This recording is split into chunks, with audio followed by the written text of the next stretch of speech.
പ്രിയപ്പെട്ട സഹോദരന്മാരെ, ലാ ഇലാഹ ഇല്ലല്ലാ എന്ന കലിമത്ത് തൗഹീദില്ലേ, ഇതിൻ്റെ അർത്ഥം എന്താണ്? അള്ളാഹു അല്ലാതെ ആരാധനക്കർഹൻ മറ്റാരുമില്ല. അല്ലല്ല, അങ്ങനെയല്ല അതിൻ്റെ അർത്ഥം.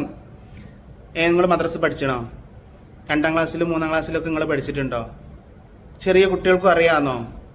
വലിയ പ്രായമുള്ളവർക്കും ഇതിൻ്റെ അർത്ഥം ആരാധനക്കർഹൻ അള്ളാഹു അല്ലാതെ മറ്റാരുമില്ല എന്ന് അറിയാമെന്നോ? അങ്ങനെയൊന്നുമല്ല. ഞങ്ങളെ മൗലവിമാർ നിങ്ങൾ പറഞ്ഞു എന്ന് പറഞ്ഞിട്ട് പഠിപ്പിക്കണ അർത്ഥം എന്താണെന്നറിയോ? അതേസമയത്ത് ഇവിടുത്തെ സമസ്തക്കാർ ഇവർ അടിസ്ഥാനപരമായി കൊണ്ട് അശ്അരിയത്തിൻ്റെ കെട്ടിക്കൊടുക്കുകളിൽ പെട്ടപ്പോൾ ലാ ഇലാഹ ഇല്ലല്ലാ എന്ന ഇലാഹി എന്നുള്ള പദപ്രയോഗം, ആ ഇലാഹി എന്ന പദപ്രയോഗത്തിന് ഇവർ നൽകിയ അർത്ഥമാണ് ഇവരെ ഇത്തരത്തിലുള്ള ശിർക്കൻ പ്രവർത്തനങ്ങൾ ചെയ്യുവാൻ ഇവരെ പ്രേരിപ്പിച്ചത്. ഇലാഹി എന്നതിന് അഹ്ലുസുന്നയുടെ പണ്ഡിതന്മാരായ ആളുകളൊക്കെ, ഇപ്പോൾ ഇമാം അഹ്മദ് ബിൻ ഹംബൽ റഹിമഹുള്ളയുടെ ആ ഒരു മനഹജിലൂടെ നമ്മൾ നോക്കുകയാണെന്നുണ്ടെങ്കിൽ പിന്നീട് വന്ന പണ്ഡിതന്മാരൊക്കെ ഇലാഹി എന്ന പദപ്രയോഗത്തിന് മഅബൂദ് എന്ന ഇസ്മു മഫ്ഊലിൻ്റെ അർത്ഥമാണ് നൽകിയിട്ടുള്ളത്. മഅബൂദ് എന്ന് പറഞ്ഞാൽ ആരാധ്യൻ. എന്നാൽ അശ്അരികൾ ഇലാഹി എന്നുള്ള പദപ്രയോഗത്തിന് അർത്ഥം നൽകിയപ്പോൾ അതിൻ്റെ ഇസ്മു ഫായിലിൻ്റെ അർത്ഥമായ ഖാലിഖ്, സട്ടാവി എന്നോ അതല്ലെങ്കിൽ അൽ ഖാദിറുൽ ലിൽ ഇഖ്തിറാ, എന്താണ് ഒരു കാര്യം പുതുതായി ഉണ്ടാക്കുവാൻ കഴിവുള്ളവൻ എന്നോ എന്നൊക്കെയുള്ള അർത്ഥമാണ് അവർ കൊടുത്തത്. അങ്ങനെ വന്നപ്പോൾ ഇവരെ അർത്ഥം പറ്റ സമയത്ത് ഇവരെ അർത്ഥത്തിലുണ്ടാകുക അള്ളാഹു അല്ലാതെ ആരാധനക്കർഹൻ മറ്റാരുമില്ല എന്നല്ല ലാ ഇലാഹ ഇല്ലല്ലയുടെ ഒരു അർത്ഥം വരിക. അള്ളാഹു അല്ലാതെ സൃഷ്ടാവ് മറ്റാരുമില്ല, അല്ലെങ്കിൽ സൃഷ്ടിക്കുവാൻ കഴിവുള്ളവനായി കൊണ്ട് മറ്റാരുമില്ല. തന്നെ ഇങ്ങനെയാണല്ലേ ഞങ്ങളൊക്കെ പഠിപ്പിക്കുന്ന അർത്ഥം? അള്ളാഹു അല്ലാതെ സൃഷ്ടാവായിട്ട് മറ്റാരും ഇല്ല എന്നാണ് ലാ ഇലാഹ ഇല്ലല്ലന്റെ അർത്ഥല്ലേ? എൻ്റെ 2ാം ക്ലാസ് പഠിക്കുന്ന എൻ്റെ പ്രിയപ്പെട്ട മോന് സൽമാനുൽ ഫാരിസ് വരട്ടെ. അഷ്ഹദു അല്ലാ ഇലാഹ ഇല്ലല്ലാഹ്, തീർച്ചയായും അല്ലാഹു അല്ലാതെ ഇബാദത്തിന് അർഹൻ മറ്റാരുമില്ലെന്ന് ഞാൻ മനസ്സിലുറപ്പിച്ച് വ്യക്തമാക്കി പറയുന്നു. 2ാം ക്ലാസ്സിൽ പഠിക്കുന്ന 5 വയസ്സുള്ള എൻ്റെ പ്രിയപ്പെട്ട മകന് ഇന്നും പഠിക്കുന്നത് എന്താണ്? ആരാധനക്കർഹൻ അല്ലെങ്കിൽ ഇബാദത്തിന് അർഹൻ അള്ളാഹു അല്ലാതെ മറ്റാരുമില്ല എന്നാണ് ലാ ഇലാഹ ഇല്ലല്ലാ എന്ന കലിമത്ത് തൗഹീദിന്റെ അർത്ഥം എന്നാണ്. എന്നിട്ട് ഈ മൗലവിമാര് പച്ചക്ക് കളവ് പറയാണ്. ഒരു സദസ്സ് ഉണ്ടാക്കിയിട്ട് ആ സദസ്സിൽ ഇരുന്നിട്ട് പച്ചക്ക് കളവ് പറയാണ്. എങ്ങനെ ഇവർക്ക് തൊലിക്കട്ടി വരുന്നത്? എൻ്റെ നാട്ടിൽ 105 വയസ്സുള്ള ബഹുമാനപ്പെട്ട കോമു ഹാജി എന്ന് പറയുന്ന ഒരു വ്യക്തിയുണ്ട്. അദ്ദേഹത്തോട് ചോദിച്ചാലും നമ്മളൊക്കെ പഠിച്ച അർത്ഥം ഇതാണെന്നാ പറയാ. മുജാഹിദുകളായിട്ടുള്ള എൻ്റെ കുറച്ച് കൂട്ടുകാരുണ്ട്. അവരോട് ഞാൻ ചോദിച്ചു, എന്താണ് ഞങ്ങളൊക്കെ ഈ ലാ ഇലാഹ ഇല്ലല്ലാഹ് അർത്ഥം നിങ്ങൾ കേട്ടിട്ടുള്ളത്? അവരും പറഞ്ഞു ആരാധനക്കർഹൻ അള്ളാഹു അല്ലാതെ മറ്റാരും ഇല്ല. ഈ മൗലവിമാരിന്നിട്ട് ഇതൊക്കെ പച്ചയായി ലോകം അറിയുന്ന ഈ സത്യത്തെ സമൂഹത്തിന്റെ മുമ്പിൽ ഒരു ലജ്ജയും ഇല്ലാതെ മടിയും ഇല്ലാതെ പറയണമെന്നുണ്ടെങ്കിൽ അവരുടെ തൊലിക്കെട്ട് എത്ര അപാരാണ് നിങ്ങൾ ആലോചിച്ച് നോക്കി. ഈ മൗലവിമാര് ഇത്രയും വലിയ ചതിയും വഞ്ചനയും കളവും ഒക്കെ സമൂഹത്തിന്റെ മുമ്പിൽ വന്ന് പറയുന്നതിന്റെ താല്പര്യം എന്താണെന്നറിയോ?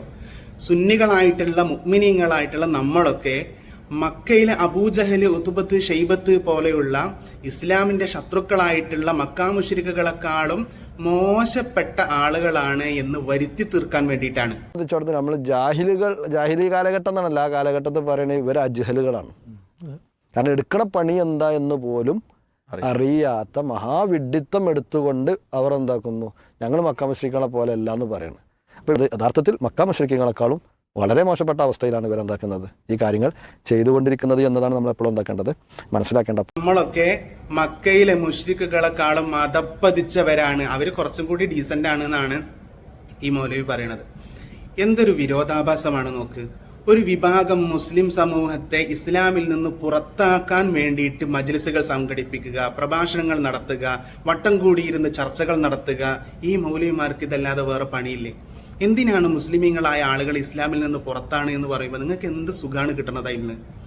യഥാർത്ഥത്തിൽ മക്കയിലെ മുശ്രിക്കുകളുടെ വിശ്വാസം എന്തായിരുന്നു?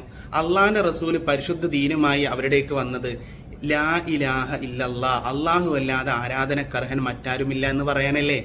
അതിന്റെ അർത്ഥം എന്താ? മക്കയിലെ മുശ്രിക്കുകളായ ആളുകൾ ഒരുപാട് ദൈവങ്ങളെക്കുറിച്ച് ഇലാഹുകളാണ്, ബിംബങ്ങളെയൊക്കെ കുറിച്ച് ഇലാഹുകളാണ്, ആരാധനക്കർഹരാണ് എന്ന് വിശ്വസിച്ചിരുന്നു.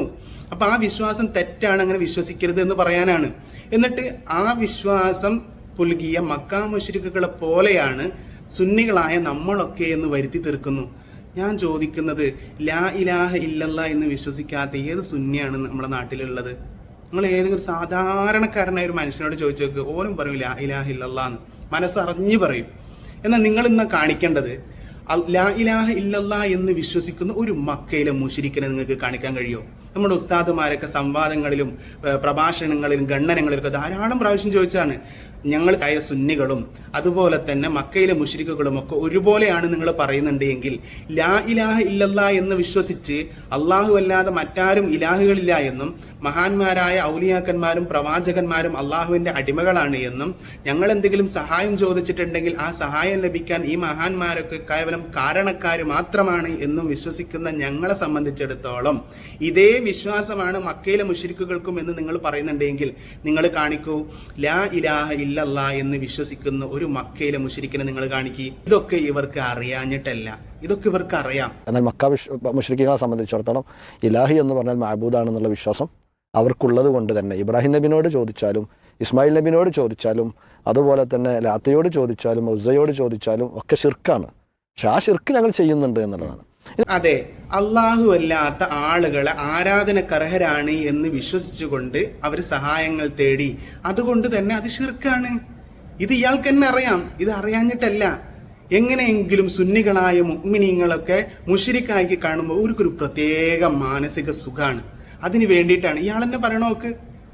ഇപ്പൊ ഇബ്രാഹിം നബി ആയാലും ഇസ്മായിൽ നബി ആയാലും മുഹമ്മദ് നബി ആയാലും ഇനി വേണ്ട, ഈ മൗലവിമാരോട് തന്നെ നമ്മൾ സഹായം ചോദിക്കുകയാണ്. നമ്മളുടെ ഉദ്ദേശം എന്താണ്?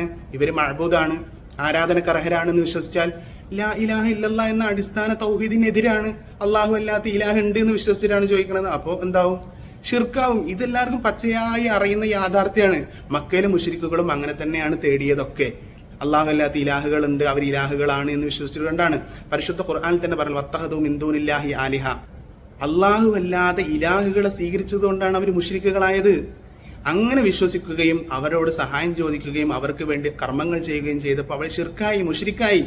ഇത് എത്ര പച്ചയ യാഥാർത്ഥ്യമാണ്. ഇതൊന്നും അറിയാഞ്ഞിട്ടില്ല. ഇത് ഇയാൾ തന്നെ അറിയാതെ അതൊക്കെ പറയുന്നുണ്ട്. അപ്പൊ ഈ വിശ്വാസത്തോടു കൂടിയുള്ള കർമ്മങ്ങൾ നടത്തിയപ്പോ അവർ മുശ്രിക്കായി എന്ന് പറഞ്ഞ സംഭവങ്ങളെ മാറ്റിമറിച്ച് തന്നിഷ്ടപ്രകാരം സമസ്തക്കാരായ സുന്നികളായ ആളുകൾക്കൊന്നും ഇല്ലാത്ത അർത്ഥങ്ങൾ അവരുടെ പേരിൽ വെച്ചുകെട്ടി സാധുക്കളായ മുഅ്മിനീങ്ങളെ മുശ്രിക്കിന്റെ പട്ടികയിലേക്ക് തള്ളാൻ നിങ്ങൾ കാണിക്കുന്ന ഈ ശ്രമം, നീച ശ്രമം, അള്ളാഹു സുബ്ഹാനഹു വ തആല നിങ്ങളെ തൊട്ട് മുസ്ലിം ഉമ്മത്തിനെ കാത്തുരക്ഷിക്കുമാറാകട്ടെ. താരാട്ട് പാടുമ്പോൾ പോലും കലിമത്ത് തൗഹീദ് ഉച്ചരിച്ച് ഹസ്ബി റബ്ബി ജല്ലല്ലാ എന്ന് പറഞ്ഞ് പാട്ടുപാടി ഉറക്കുന്ന സഹോദരിമാര്, അതുപോലെ തന്നെ പ്രായമായ ഉമ്മമാര്, പ്രായമായ ഉപ്പമാര് ലാ ഇലാഹ ഇല്ലല്ലാ എന്ന് മന്ത്രധ്വനി തസ്ബീഹിന്റെ അങ്ങനെ മറച്ചുകൊണ്ടിരിക്കുമ്പോൾ സമാധാനവും സന്തോഷവും ലഭിക്കുന്ന ഉപ്പമാരായിട്ടുള്ള സുന്നികളായിട്ടുള്ള ആളുകൾ, ഇവരെയൊക്കെ ഷിർക്കിന്റെ പട്ടികയിലേക്ക് തള്ളാൻ വേണ്ടിയിട്ട് നിങ്ങൾ ചെയ്യുന്ന നീചശ്രമം, നിങ്ങളുടെ ഷെറിനെ തൊട്ട് അള്ളാഹു തആല ഉമ്മത്തിനെ കാക്കട്ടെ.